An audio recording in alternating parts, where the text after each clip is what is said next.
muy afectuoso saludo a todos los seguidores del Pensamiento al Aire, en su tercera temporada de geopolítica, hablando de los actores que configuran nuestra realidad. La sesión anterior comenzamos hablando de los imperios antiguos. Vamos hoy a hablar de los imperios de la Edad Media. Recordemos, los imperios están asociados al poder, a la proyección del poder, a la expansión geográfica, al uso de la fuerza, al desarrollo de la infraestructura, a una organización política y militar centralizada y a tener una serie de satélites por las buenas o por las malas, todos subyugados a través del aspecto tributario. Por las buenas, un ejemplo como la Pax Romana; por las malos, la subordinación de diferentes culturas, tribus, sociedades. Estos imperios han sobrevivido y sobrevivieron en su momento a costa muchas veces de exterminar incipientes proyectos de civilización, de las cuales no queda historia. Pero bueno, así ha sido nuestro desarrollo.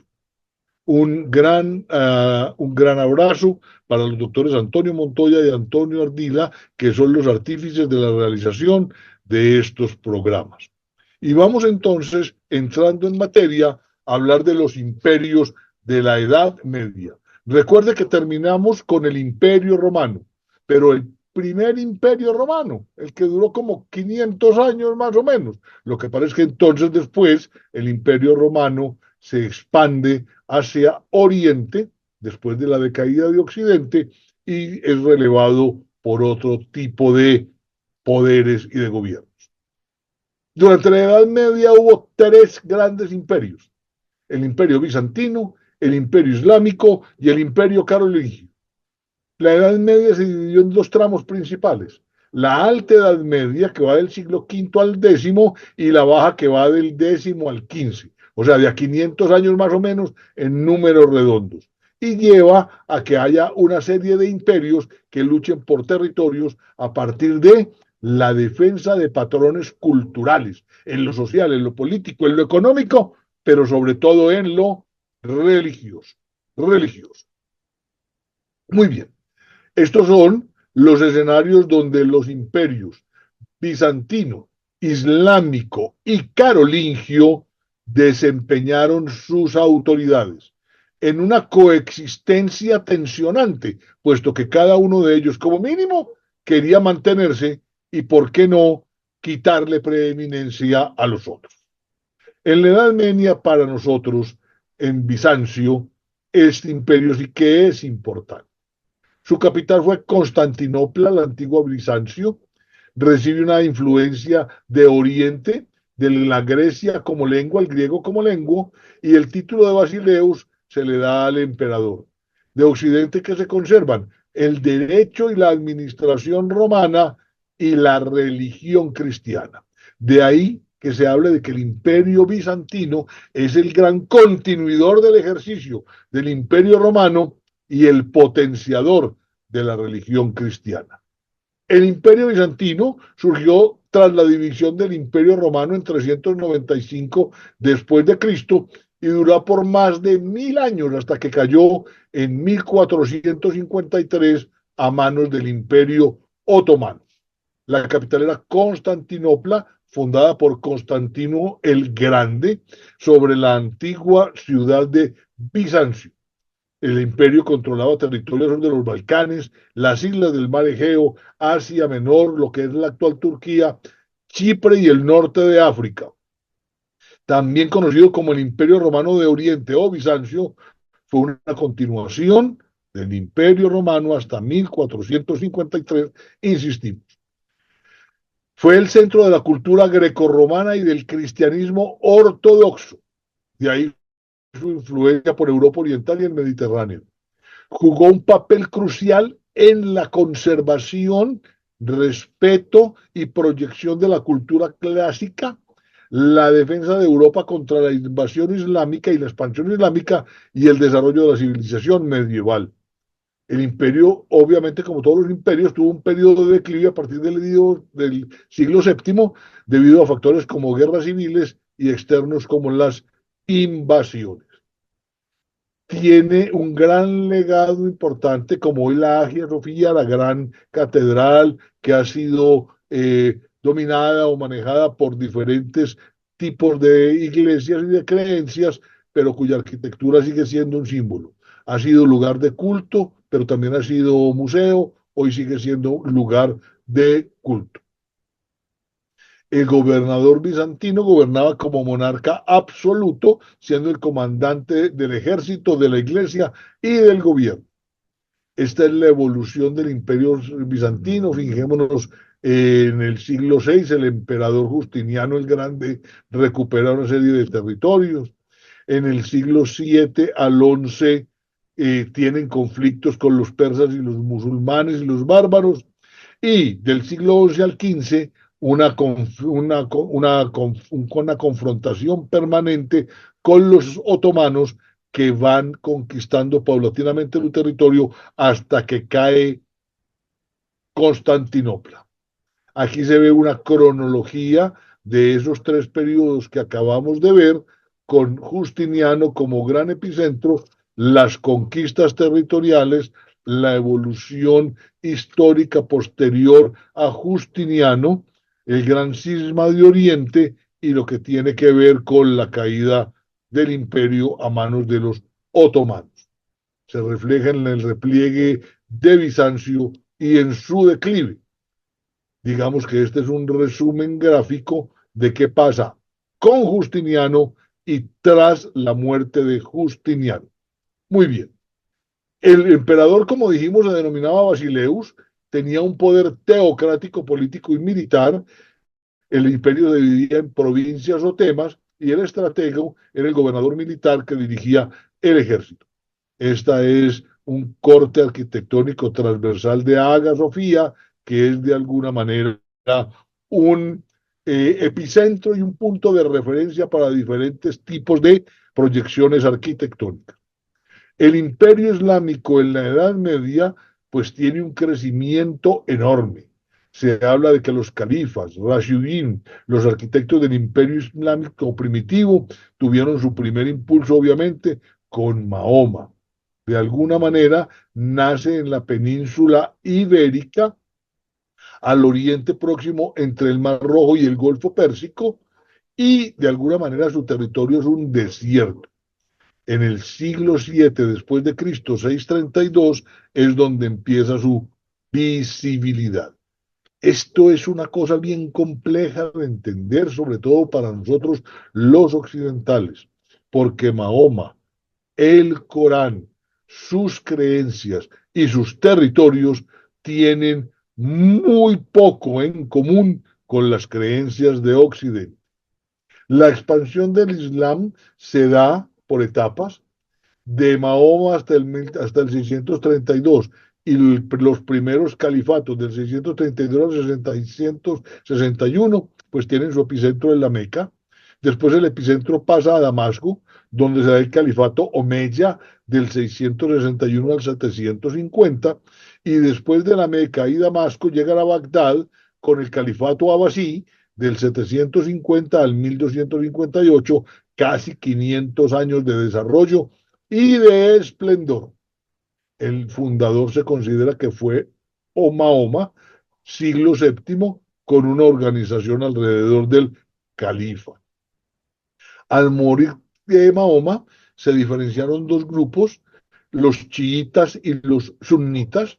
Los chiitas que solo aceptan el Corán como libro sagrado y los sunitas que también aceptan la suna o la tradición, el libro que recoge hechos de la vida de Mahoma. Digamos que los chiitas son los ortodoxos un poco más cerrados, los sunitas un poco más abiertos.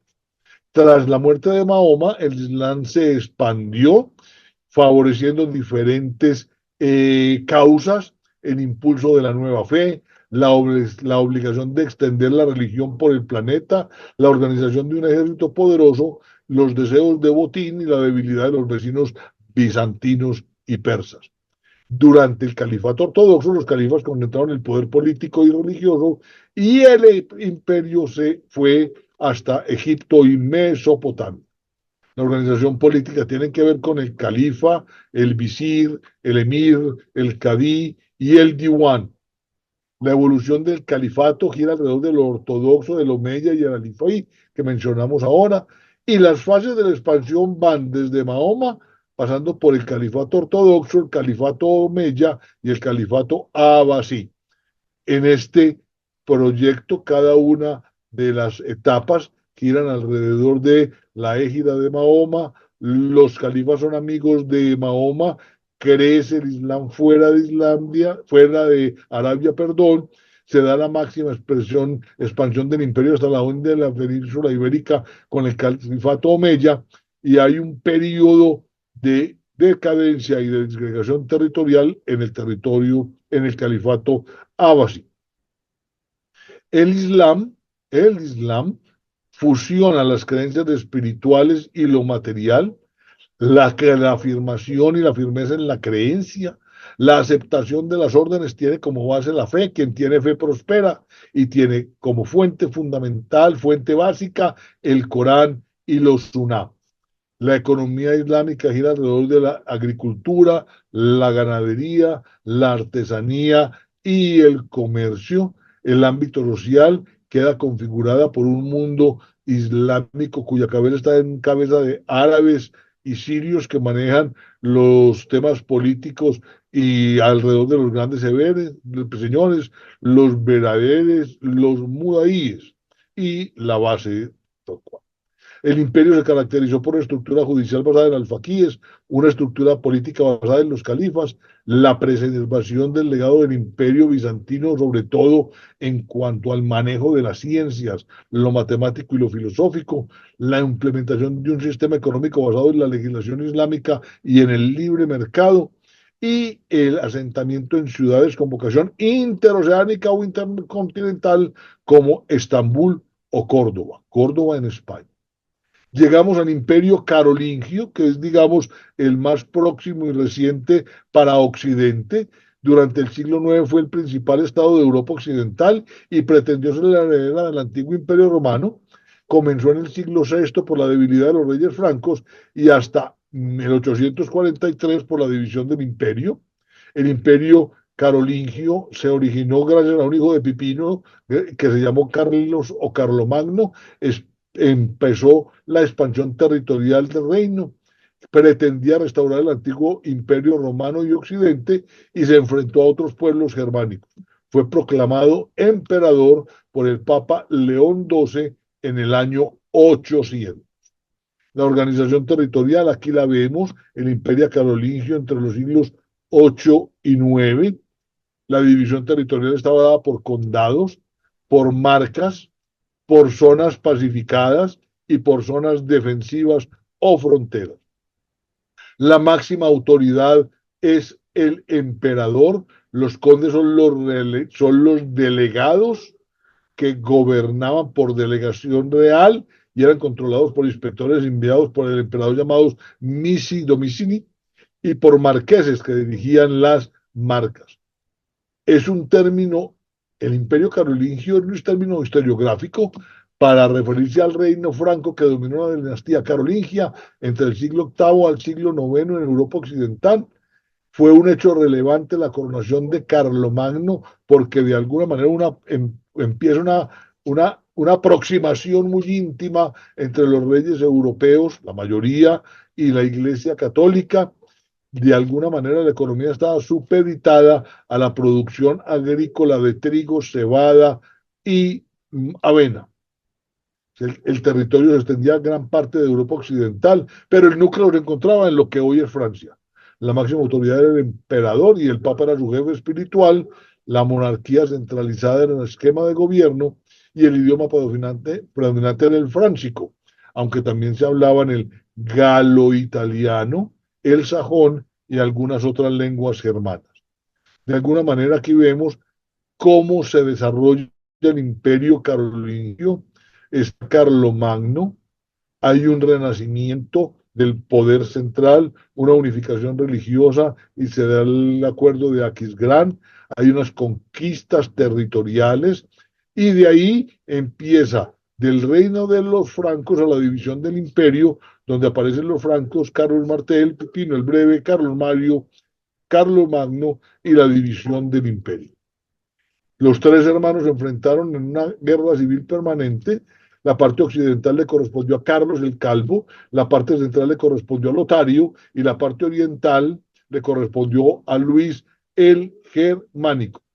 Al morir Carlomagno, pues sus hijos no saben mantener el Reino Unido, se da el Tratado de Verdún y el imperio queda dividido en el Reino de Francia, Lotaringia y Germania, asociado a los personajes que acabamos de mencionar. Esta es la evolución del espacio geográfico del imperio de Carlomagno, del imperio carolingio. Fijémonos a la izquierda, la gran unidad en azulito, y ya dividido en tres grandes componentes, la disgregación de ese imperio. En la Baja Edad Media pasan muchas cosas. Hay fin de pestes, eso lleva a un crecimiento de la población, lleva a un crecimiento sostenido de la producción agrícola, las ciudades vuelven a renacer, aparecen los burgos, que son el lugar de los comerciantes, los burgueses, aparece de nuevo la peste negra, aparece el uso del arnés o la collera colchada para los caballos, el fin de las invasiones germánicas magiares, el aumento de la producción, que empieza a permitir una reapertura comercial de Europa, nacen las primeras universidades y se da la caída del Imperio Romano de Oriente. Los imperios de la Baja Edad Media son el Imperio Romano Germánico, en cabeza de Federico Barbarroja, los reinos hispánicos que incluían Aragón, Navarra, Castilla, León y Portugal, los reinos de Inglaterra y de Francia. Otros imperios y potencias de la Baja Edad Media son los califatos musulmanes, la China con los imperios de las dinastías Tang y Yuan, el Goyurgeo, en Irán los asánidas y los amánidas y los timúridas, y aparecen los hunos, el árabe, los ganávidas, los elúcidas, los timúridas, los mongoles, los serbios y los báyaros. Aparece la figura del Sacro Imperio Germánico Romano hacia el año 1000, y en su apogeo estaba formado por la actual Alemania, Suiza, Liechtenstein, Luxemburgo, la República Checa, Austria, Eslovenia, Bélgica, los Países Bajos y gran parte de la actual Polonia, Francia e Italia. Sin embargo, al acabar la guerra de los 30 años, en 1648, el imperio estaba dividido, hasta que llegó Napoleón y obligó al último emperador de este Sacro Imperio, Francisco II, a abdicar. Este imperio fue conocido como el Primer Reich o el Imperio Antiguo. Fue una agrupación política ubicada en Europa Occidental y Central, cuyo ámbito de poder recayó en el emperador romano germánico desde la Edad Media hasta inicios de la Edad Contemporánea. De alguna manera, el nombre reflejaba la pretensión de los monarcas de continuar con la tradición del imperio carolingio. Muy bien. Llega el imperio mongol o mogol de 1206 al 1368. Tuvo un gran apogeo alrededor de su líder Genghis Khan. Llegó a constituir un imperio de 33 millones de kilómetros cuadrados que abarcaba desde la península de Corea hasta el Danubio, albergando una población de más de 100 millones de habitantes, incluyendo territorios como China, Irak, Irán y los países de Asia Central y Asia Menor. El caballo, el gran protagonista. Fíjense, el gran imperio mongol o mogol que alcanzó su mayor extensión con Kublai Khan, que fue el último gran Khan nieto de Genghis Khan. La expansión del imperio mogol fue facilitada por su habilidad militar y la capacidad para movilizar grandes ejércitos de jinetes que se desplazaban rápidamente. Hubo una posibilidad de intercambios permanentes gracias a la utilización y refuerzo de la ruta de la seda. Dentro del imperio hubo intercambios culturales y tecnológicos.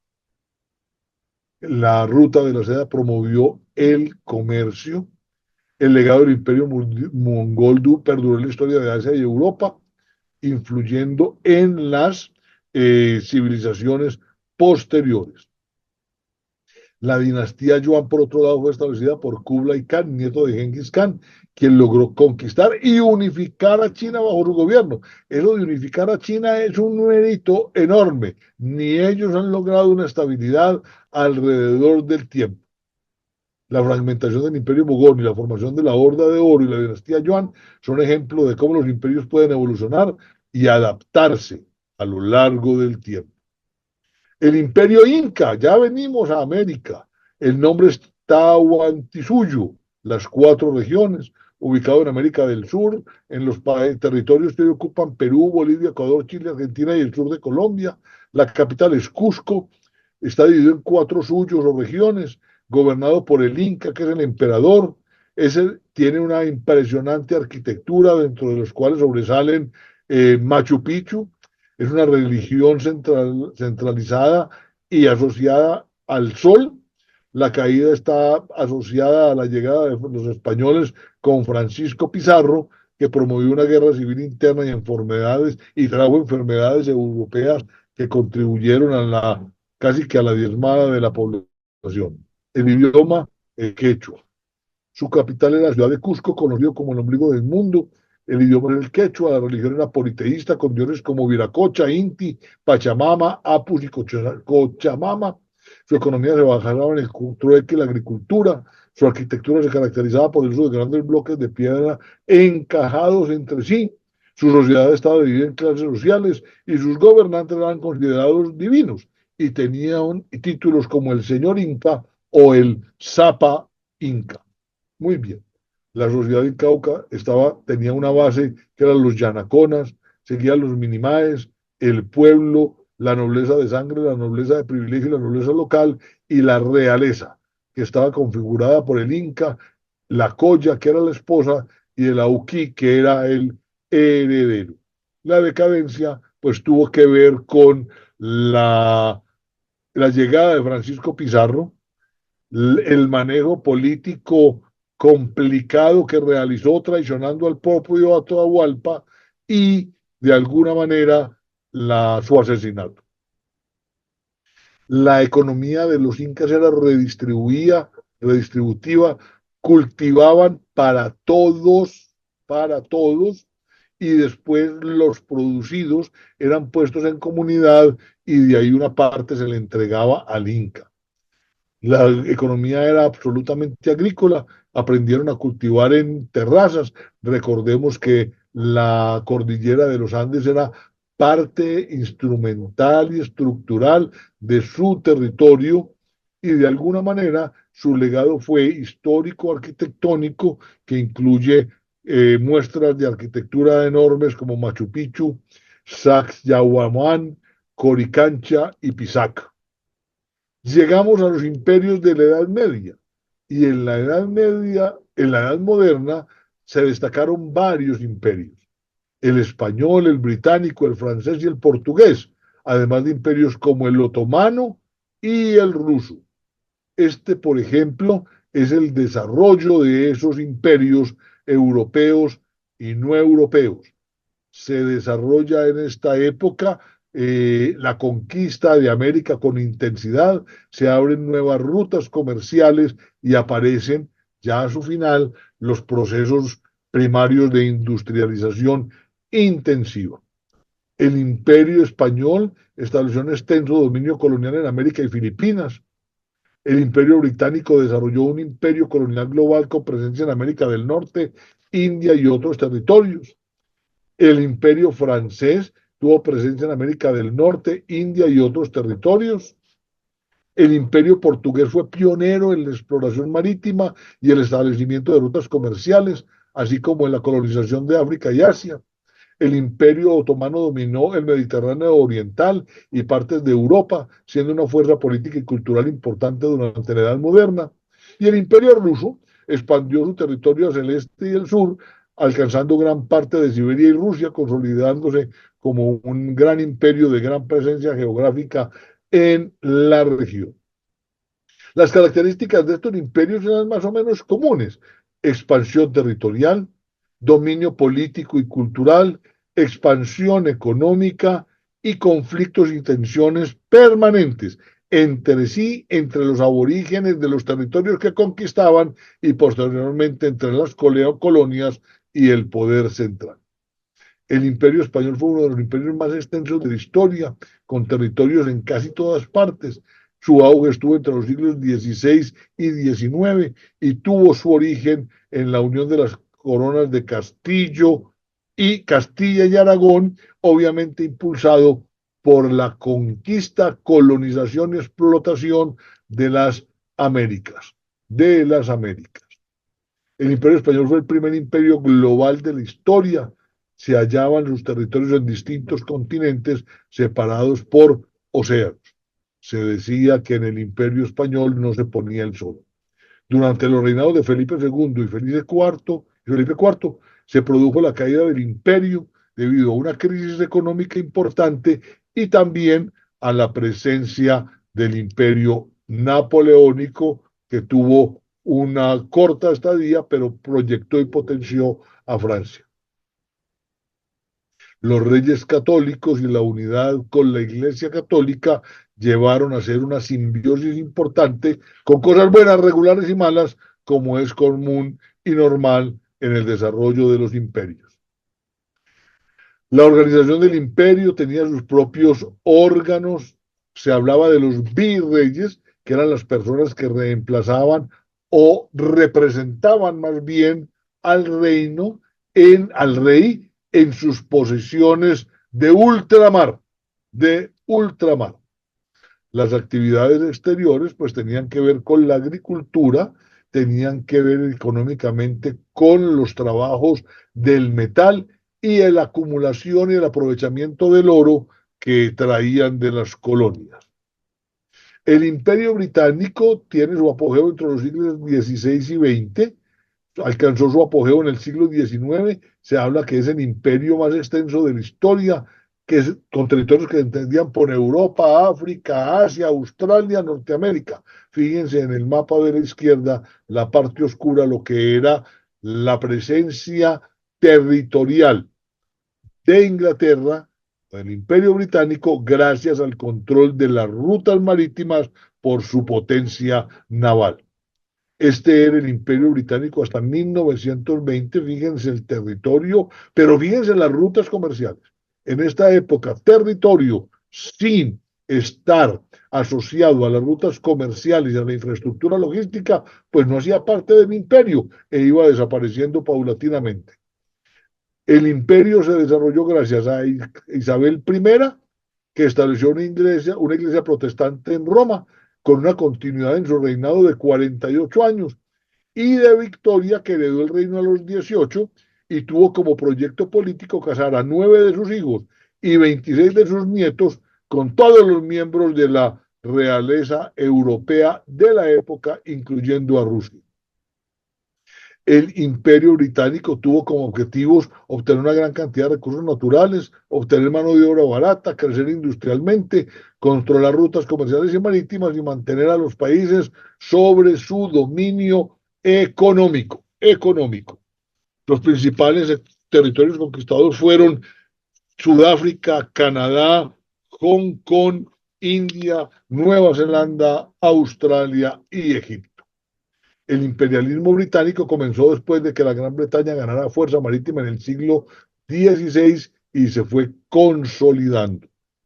Los territorios colonizados, los cedidos del Imperio Británico, fíjense que tienen que ver con territorios en Asia, América, Oceanía, África y Europa, y causas y consecuencias del imperialismo que llevó a la consolidación de la figura de las colonias, con todo lo que eso tuvo en términos de proyección de poder, expansión territorial, pero también arrasamiento de las poblaciones, civilizaciones y culturas nativas.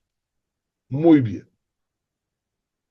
El imperio francés de los siglos XVI al XVIII puede referirse a diferentes etapas históricas de Francia.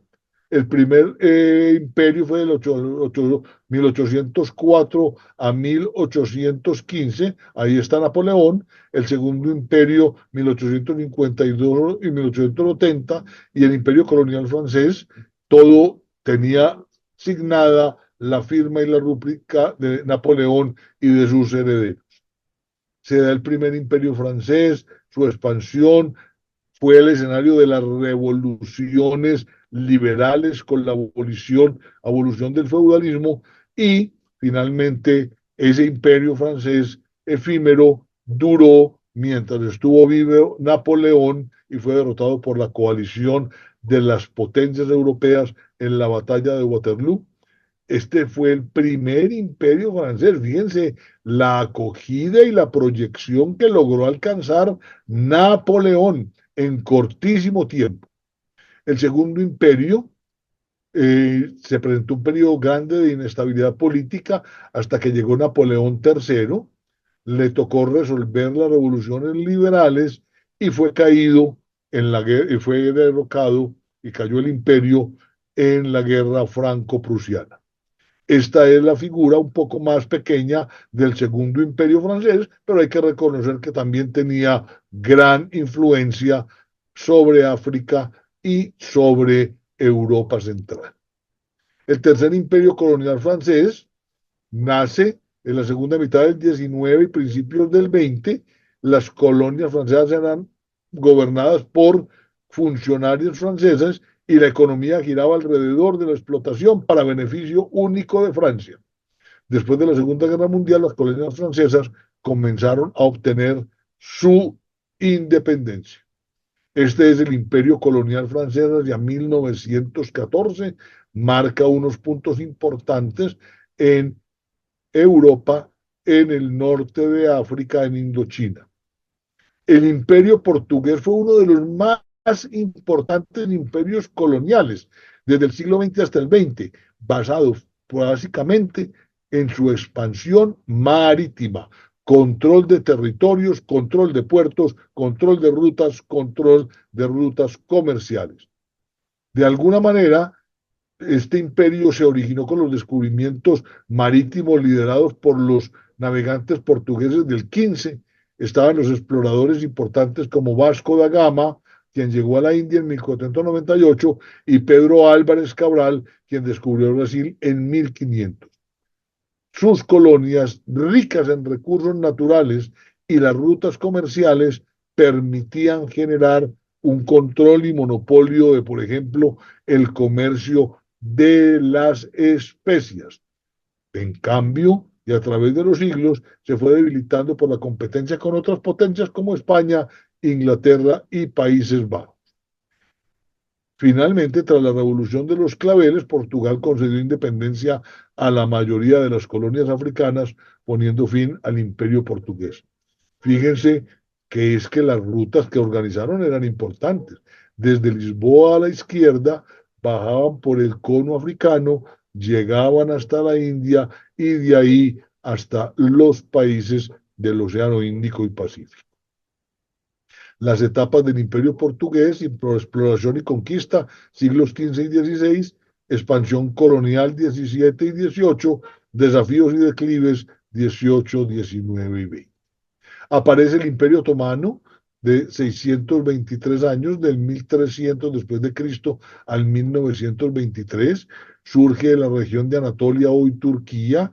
Este imperio expandió la influencia del Islam, conquistó Constantinopla en 1453. Los bizantinos decidieron aceptar la oferta de los otomanos de unirse al imperio para no desaparecer. En los siglos XV y XVI entraron en un proceso de expansión y en 1520 fue nombrado como sultán Solimán. Solimán el Magnífico, considerado el gobernante más importante. Antes del final de la Primera Guerra Mundial, el Imperio Otomano estaba a punto de desaparecer, pero duró por mucho tiempo, y con la Guerra de Independencia Turca entre el 19 en adelante llegó al finalizar. Esta es la presencia del Imperio Otomano. Fíjense que también tiene una presencia muy importante y que de alguna manera la conquista de Constantinopla le sirvió para consolidar su expansión. En la Primera Guerra Mundial, pues querían frenar el poder de los europeos, querían recuperar los territorios perdidos, pero no fue posible.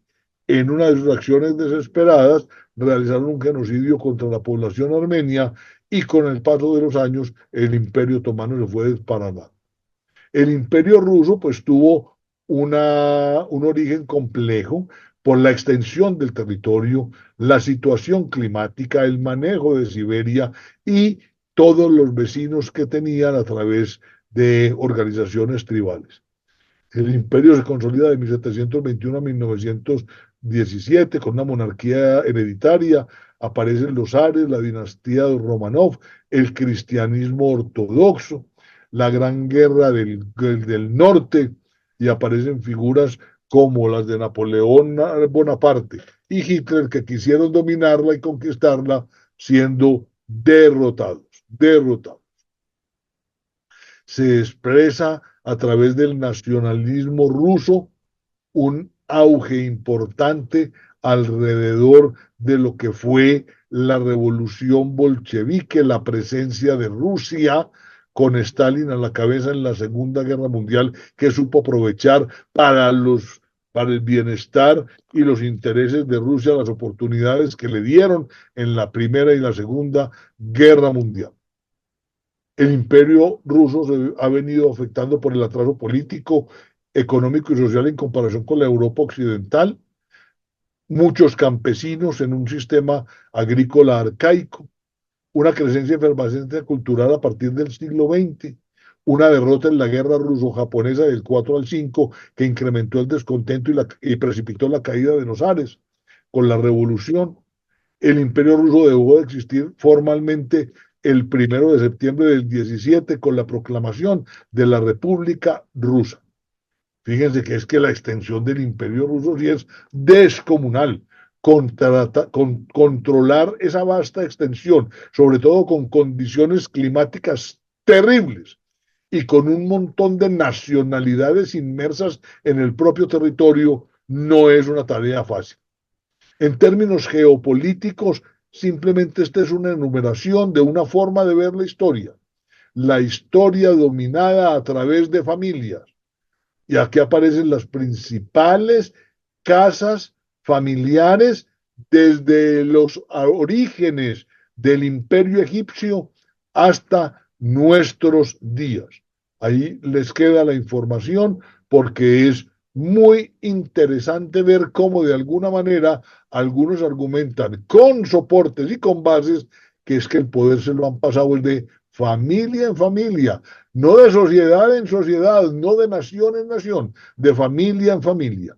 Ahora, hoy estamos conociendo otro tipo nuevo de imperios, que son los imperios y conglomerados empresariales, alrededor de una figura que se llama globalización y alrededor de unas figuras que se llaman las multinacionales y las transnacionales.